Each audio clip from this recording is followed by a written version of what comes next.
Hi guys, কেমন আছো তোমরা সবাই? শুভ সকাল সবাইকে।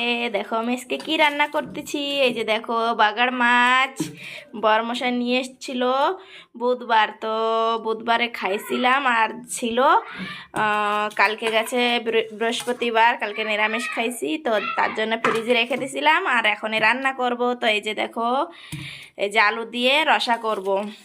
এই যে এখানে কড়াই বসাই দিছি, একটু মশলা ভেজে নেব। কড়াই গরম হয়ে গেছে, এই যে দেখো গরম মশলা দিয়ে আর জিরে দিয়ে ভেজে নেব।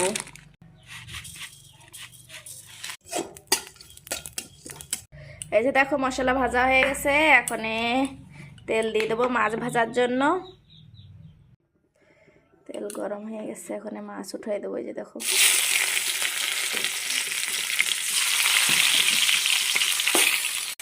ফার্স্ট আমি কি ভাবছিলাম জানো তো, ভাবছি কি এটা মানে পাঙাশ মাছ। তো পাঙাশ মাছ তো খাই না, তো বড় মশাই পরে এসে করছে কি পাঙাশ মাছ না বাগার মাছ। তো খেতে খুবই ভালো খেতে।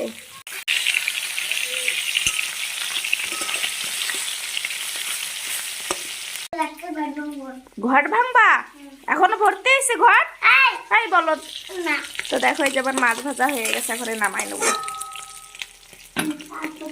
তো এই যে দেখো, তেল বেশি দেওয়া লাগেনি, মাছের থেকেও প্রচুর তেল বেরোইছে। তো এখন দিয়ে দেবো জিরে।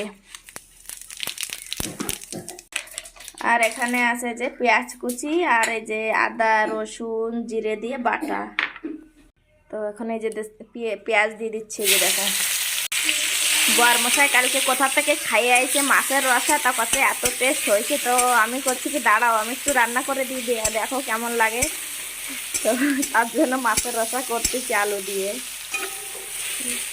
তো গাইস দেখো, এখন একটু লবণ দিয়ে দেবো। লবণ দিলে না মশলা দেওয়ার পরে মানে যে মশলাটা ছিটে ছিটে যায় না, সেটা আর কম হয়।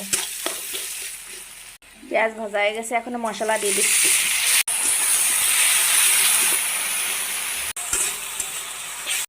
দেখো মশলা ভাজা হয়ে গেছে, এখন হলুদের গুঁড়ি দিয়ে দেবো। এবার দিয়ে দেবো লঙ্কার গুঁড়ি। মশলাটা ভালো করে ভেজে নিতে হবে। যে এরকম সময় কারেন্টটাও চলে গেছে। এবার দিয়ে দিচ্ছি আলু।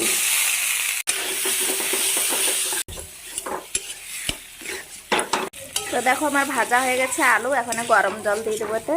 তো এই যে দেখো গরম জল করতে দিয়েছিলাম, এখন এটা দিয়ে দেবো। জল দিয়ে দিছি, এখন মাছ কটাও দিয়ে দিয়ে ঢেকে দেবো।